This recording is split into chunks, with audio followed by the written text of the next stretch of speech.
වර්තමානයේ මැද පෙරදිග කලාපයේ ඇති වී තිබෙන යුද්ධමය තත්ත්වයේ හේතු කොටගෙන අපේ රටේ ජනතාව තුළ යම් නොසන්සුන්තාවයක් මොකක්ද සිද්ධ වෙන්නේ කියලා යම් අනවබෝධයක් තිබෙන තත්ත්වයක් තිබෙනවා.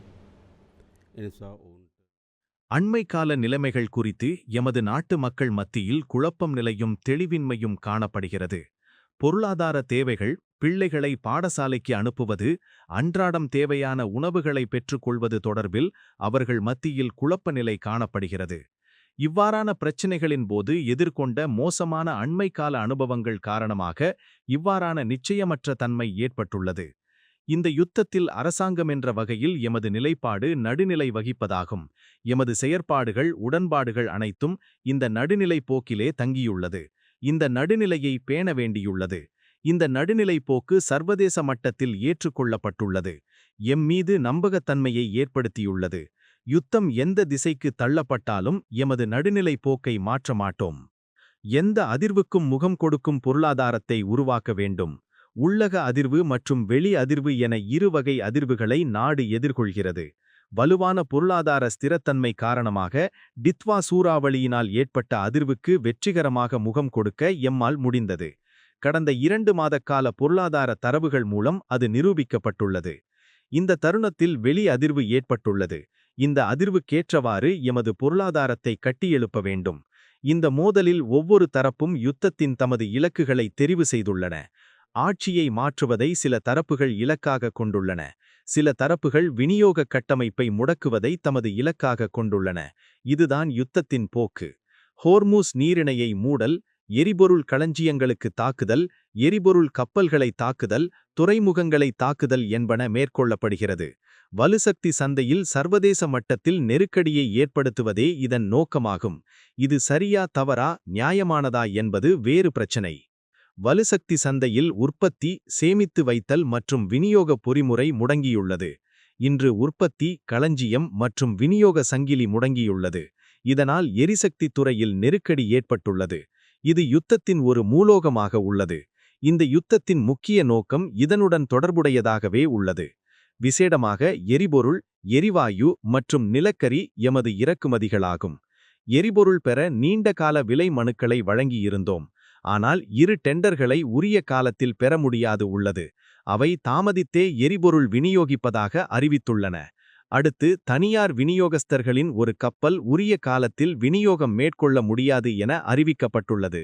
இதனால் தேவையான எரிபொருள் விநியோகத்தில் குறைபாடு உள்ளது. இதில் முகாமைவு செயல்முறையொன்று உள்ளதோடு ஒரு கப்பல் தாமதமாக வந்தாலும் கூட முழு கட்டமைப்பிலும் நெருக்கடி ஏற்படும். வரையறுக்கப்பட்ட வளங்களின் ஊடாகவே நாம் வலுசக்தி துறையை நிர்வகிக்கிறோம். எரிபொருள் விநியோகம் உரிய காலத்தில் கிடைக்காத நிலையில் நாம் எமது முன்னெடுப்பு எவ்வாறு இருக்க வேண்டும்? 2025ஆம் ஆண்டு எமது பொருளாதாரத்துறை குறிப்பிடத்தக்க இலக்குகளை எட்டிய வருடமாகும். இந்த பொருளாதார வெற்றிகளை தொடர்ச்சியாக பேணி இந்த நெருக்கடிக்கு எவ்வாறு முகம் கொடுப்பது என்பதே எம் முன்னுள்ள சவாலாகும். பொதுமக்களும் தமது வாழ்க்கை போக்கில் சில மாற்றங்களை செய்துள்ளனர். மக்களின் வாழ்வையும் தொடர்ச்சியாக முன்னெடுப்பது என கவனிக்க வேண்டும். இந்த வலுசக்தி நெருக்கடியில் உள்ள பிரச்சினைகளுக்கு தீர்வு காணும் வழிகளை ஆராய்ந்து வருகிறோம். அதற்காக பொருளாதார கண்காணிப்பு குழு உருவாக்கப்பட்டது. அந்த குழு குறுகிய காலத்தில் கூடி நிலைமைகளை மீளாய்வு செய்கிறது. மத்திய வங்கி 2 நாளைக்கு ஒரு தடவை எமக்கு புதிய நிலைமைகளும் மேற்கொள்ள வேண்டிய தீர்வுகளை முன்வைக்கிறது. அது குறித்து பொருளாதார கண்காணிப்பு குழுவில் ஆராயப்பட்டு முடிவுகள் எடுக்கப்படுகிறது. தரவு மற்றும் தகவல்களின் பிரகாரம் முடிவுகள் எடுக்கப்படுகிறது. வலுசக்தி விநியோகத்தை வெற்றிகரமாக முன்னெடுப்பதற்கான தலையீடு மேற்கொள்ளப்படுகிறது. நெருங்கிய நாடுகளுடன் பேச்சுவார்த்தைகள் நடத்தப்பட்டன. அவற்றில் சிறந்த முன்னேற்றம் உள்ளது. துரித கொள்முதல் தொடர்பான டெண்டர்கள் கோரப்பட்டன. டீசல், மசக்கு எண்ணெய், பெட்ரோலுக்கு நம்பகமான விநியோகஸ்தர்கள் விண்ணப்பித்துள்ளனர். எந்த நிமிடமும் எரிபொருள் கப்பல் இடைநடுவில் நெருக்கடிக்கு முகம் கொடுக்கும் வாய்ப்பு உள்ளது. அதற்காக டெண்டர்களை வழங்க நடவடிக்கை எடுத்துள்ளோம். நாளை டீசல் டெண்டர் ஒன்றை வழங்க இருக்கிறோம். அந்த டெண்டர்களில் ஓரளவு விலை அதிகரிப்பு உள்ளது. வலுசக்தி விநியோகத்தை தொடர்ச்சியாக முன்னெடுக்க இந்த டெண்டர்களை வழங்க இருக்கிறோம். இந்த பிரச்சனையுடன் கருப்புச் சந்தைகள் உருவாக வாய்ப்பு உள்ளது. அரசத்துறையில் துரித கொள்முதலுக்கு வாய்ப்பு குறைவு. துரித முடிவுகளை எடுத்து செயல்பட சிறந்த அதிகாரிகள் கொண்ட குழு நியமிக்கப்பட்டுள்ளது. கொள்முதல் ஆணையக் குழுவின் அனுமதியுடன் இந்த செயல்பாடுகள் முன்னெடுக்கப்படுகின்றன. சுற்றுலாத்துறை போன்ற டாலரில் வர்த்தகம் செய்து வருபவர்கள் டாலரில் எரிபொருள் இறக்குமதி செய்வதற்கு அனுமதி பத்திரம் வழங்குமாறு கோரினர். அவர்களுக்கு தற்காலிக அனுமதி வழங்கப்பட்டுள்ளது. நாளை காலை முதல் ஏற்றுமதி கைத்தொழிலும் சுற்றுலாத்துறையிலும் ஈடுபட்டுள்ளவர்களுக்கு எரிபொருள் பெற்றுக்கொள்ள நடவடிக்கை எடுக்கப்பட்டுள்ளது. எரிவாயு தொடர்பாக எடுத்தால் மார்ச் மாதத்தில் சமையல் எரிவாயு தேவை 33,000 மெட்ரிக் தொன்களாக இருந்தது. ஆனால் 38,000 மெட்ரிக் தொன் கொள்முதல் செய்யப்பட்டது.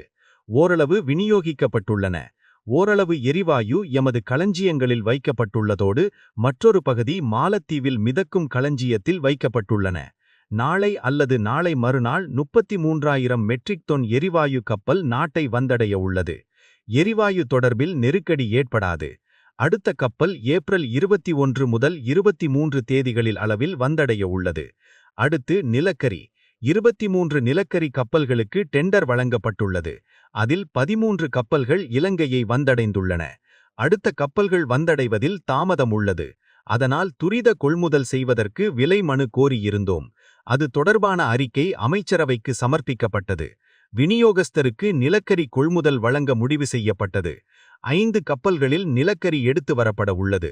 நம்பகமான நிலக்கரி விநியோகஸ்தர்களுக்கே இதற்கான பொறுப்பு வழங்கப்பட்டுள்ளது. எமது ராஜதந்திர தொடர்புகளின் ஊடாக எரிபொருள், எரிவாயு மற்றும் நிலக்கரி கொள்முதல் செய்வதற்கு நடவடிக்கை எடுத்து வருகிறோம். அதற்கான கடிதங்கள் பரிமாறப்பட்டு வருகிறது. உடன்பாடுகள் தொடர்பு ஆராய்ந்து வருகிறோம். வலுசக்தி துறையில் நெருக்கடி ஏற்படாமல் தவிர்க்க நடவடிக்கை எடுத்து வருகிறோம். கைவசமுள்ள எரிபொருளை பாதுகாப்பதற்காகவே QR முறை அறிமுகப்படுத்தப்பட்டுள்ளது. அதில் சில சிக்கல்கள் உள்ளன. முன்னர் நாடு முடக்கப்பட்டிருந்ததால் அந்த முறையை நடைமுறைப்படுத்த சந்தர்ப்பம் இருந்தது. ஆனால் எம்மால் அவ்வாறு முடியாது. பொருளாதாரத்தை இதேபோன்று பேண வேண்டியுள்ளது. நெருக்கடி ஏற்படும் என்று முன்கூட்டிய தெளிவுடனே நாம் இந்த முறையை அறிமுகப்படுத்தினோம். 5 மில்லியனுக்கும் மேற்பட்டவர்கள் QR முறையை பதிவு செய்துள்ளனர். எரிபொருள் நிலையங்களை மூடி, நாட்டை மூடி இதனை செயல்படுத்த முடியாது.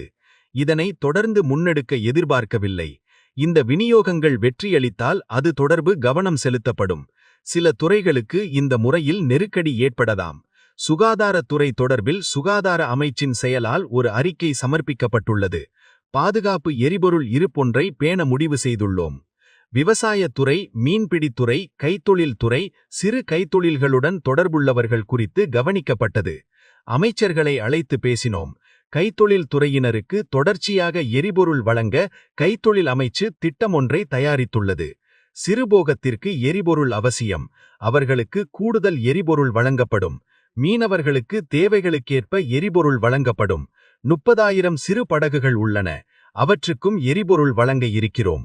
QR முறையினால் போதுமான அளவு எரிபொருள் கிடைக்காத அத்தியாவசிய துறைகளுக்கு பாதிப்பு ஏற்படாமல் கூடுதல் எரிபொருள் வழங்க பொறிமுறை அமைக்கப்பட்டுள்ளது. உணவு விநியோக கட்டமைப்பு தொடர்பில் ஆராய்ந்து வருகிறோம். உற்சவகாலம் நெருங்குவதால் சில பொருட்கள் களஞ்சியம் செய்யப்படும். 3 மாதங்களுக்கு களஞ்சியம் செய்யும் இறக்குமதியாளர்களுடன் கலந்துரையாடியுள்ளோம். 2 வாரங்கள் களஞ்சியம் செய்யும் பொருளை இறக்குமதி செய்யும் தரப்பினருடன் கலந்துரையாடப்பட்டது. அத்தியாவசிய பொருட்களில் தட்டுப்பாடு ஏற்படாமல் இருக்க நடவடிக்கை எடுக்கப்பட்டுள்ளது. பொருட்களை விநியோகிக்கும் நிறுவனங்களுடன் கலந்துரையாடி தேவையான எரிபொருள் வழங்க நடவடிக்கை எடுக்கப்பட்டுள்ளது. மரக்கறிகளை விநியோகிக்க தேவையான எரிபொருள் வழங்கவும் நடவடிக்கை எடுக்கப்பட்டுள்ளது. அடுத்து அரசத்துறையில் ஒவ்வொரு அமைச்சிற்கும் இலக்குகள் வழங்கப்பட்டுள்ளன. அவை தமது எரிபொருள் தேவையை 25% குறைக்க வேண்டும். அந்த திட்டத்தின் அடிப்படையில் ஒரு நாள் அரச விடுமுறையாக அறிவிக்கப்பட்டுள்ளது. அரசத்துறையில் குறைவாகவே ஆன்லைன் முறை செயல்படுகிறது. புதன்கிழமை விடுமுறை வழங்கப்பட்டுள்ளது. அரசத்துறை செயல்பாடுகள் தொடர்ச்சியாக முன்னெடுக்க நடவடிக்கை எடுக்கப்பட்டுள்ளது. இந்த பிரச்சினை நீண்ட காலம் நீடித்தால் முகம் கொடுப்பதற்கு தேவையான பொறிமுறை தொடர்பில் கவனம் செலுத்தப்பட்டுள்ளது.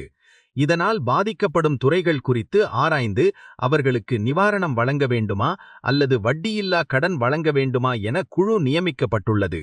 எமது வேலைப்பாட்டினுடன் சகல தரப்பினரும் இணைந்து செல்ல வேண்டும். அரசத்துறையினால் மட்டுமே இதனை செய்ய முடியாது.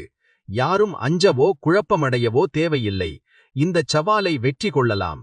அதற்காக பலமான திட்டம் தயாரிக்கப்பட்டுள்ளது. தேவையான மாற்றங்களை அன்றாடம் மாற்றி வருகிறோம். நானும் எனது அரசாங்கமும் தலையிட்டு பணியாற்றி வருகிறது.